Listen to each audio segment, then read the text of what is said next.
Narito ang dapat pakabangan ngayong araw sa It's Showtime! Mga kapamilya, handa na ba kayong kiligin at sumaya kasama ang It's Showtime? Ito doon na ang kulitan na tawanan ngayong tanghalian sa pinakabonggang noontime show sa bansa. Mag-ingay, mag-enjoy at magpakasaya.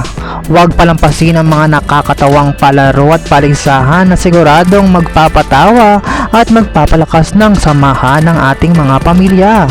Kaya naman, maging parte na ng saya at ligaya. Samahan ang buong pamilya ng It's Showtime!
For more videos, just don't forget to like, share, and comment, and don't forget to subscribe!